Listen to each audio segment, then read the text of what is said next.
Okay, let's talk about how to get through our training efficiently.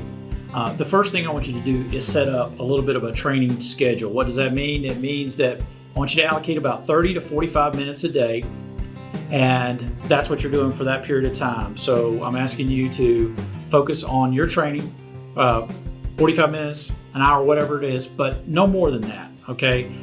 We're trying to keep this fresh, but we're wanting you just to do a little bit every day. So I'm looking for consistency over intensity. So 30 minutes, 45 minutes, whatever's good for you, but pick that time and honor that time.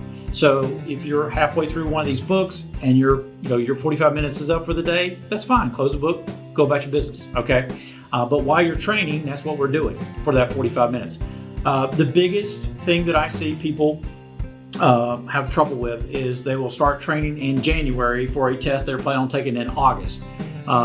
These exams, they don't take that long. So what we're looking for here is, with that consistency, is that you're moving through this efficiently. Residential, I want you in and out of these courses typically in 4 weeks. Commercial, 5 weeks. NASCLA, 6 weeks.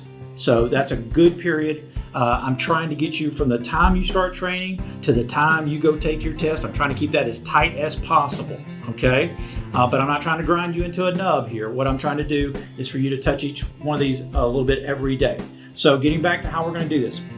Number one, we want to highlight the book, okay? So you got a highlighting section for each one of your books. Just follow along and highlight what we're telling you. If you come to something that is completely foreign to you, take a few seconds and read around. Make sure you understand what we're talking about there or what the book is referring to, okay? But highlight this section. We're trying to take you to the exact places where we've seen them ask questions from. So that's number one. Number two, I want you to listen to the audio track. Each one of these books will have an audio track. And basically, we've taken all the questions and put it into an audio format where you can listen to it. I want you to listen to that one track 3 times in a row. This is streaming online.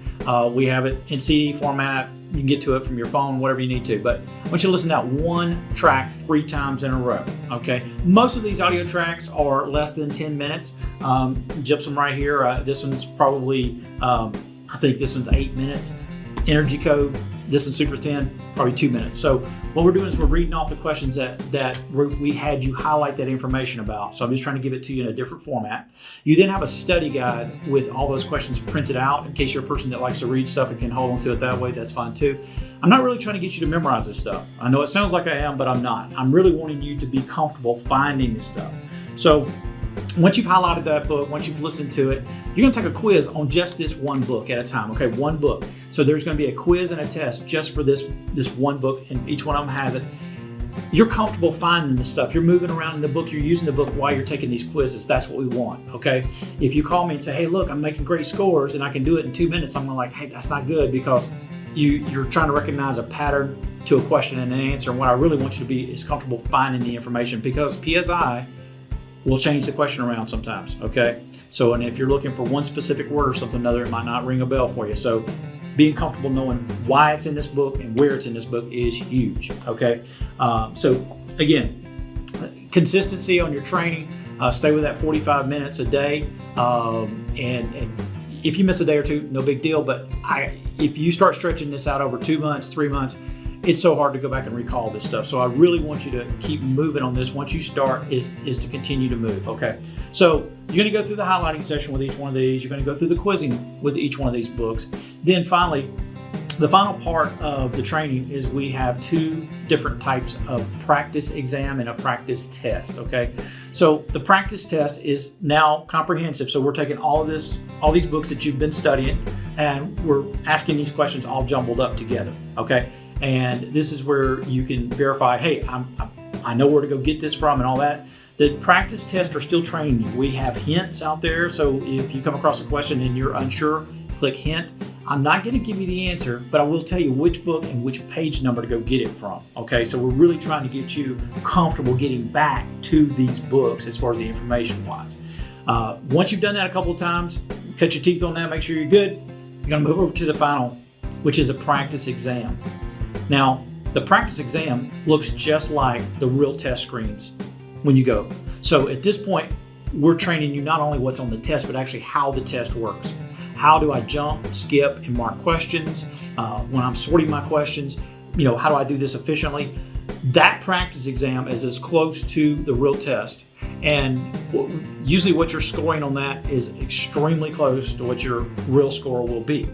Now keep in mind, these tests, they do not give you a score typically unless you fail. So we're not trying to make an 80 or a 90 or 100. We're trying to get a pass, okay? A good thing to know is exactly how many questions does it take for me to pass. So usually it's 70%. So if this was an 80 question test, I've got to have 54 questions correct. If it's a 90 question, I got to have 63. So that's a good number to have in your mind when you actually go to take this test also. So, but again, getting back to the training, you're trying to highlight the book, trying to listen to the book 3 times in a row. I'm trying to let you look at each book one at a time, okay? And then once you've gone through all of these books, which if you get to like a big book like carpentry right here, it's going to take you more than 45 minutes to get through that book, okay? So when you hit that 45-minute mark, stop, pause for the day, put it down. The system will remember where you left off, okay? So you just come back tomorrow, pick it back up, and continue on. What we're trying to prevent, though, is that you're taking 2 weeks, 3 weeks, 4 weeks off, and then having to start back over. So that's what we don't want. So we want that consistency of you moving through this stuff efficiently. Your practice exams are the final steps. When you're making 95s on your practice exams and you're using at least 75% of your test time, that's usually your indication you're ready to rock and roll. We want you to call us. We can check in with you, make sure. But again, when I have students that are calling me making 95s on their test scores, on their practice exams, but they're doing it in 25 minutes, I can almost guarantee you we're going to have a disaster, so to speak, because they have tried to memorize questions and answers and patterns, and it just does not work. In fact, I've got a book lookup exercise out there also. I give you the question and the answer, and you have to prove to me you know which book it's coming from, and that's really why it was created. Beyond that, if you have any questions that we can help you with, don't hesitate. We're here to help. If there's anything in the questions that's not making sense, don't hesitate to give us a call. We want you comfortable as possible when you go to take the exam. No surprises is kind of our motto. We don't want any surprises. So if you've done what we ask you to do, you're totally prepared for these exams and you will pass.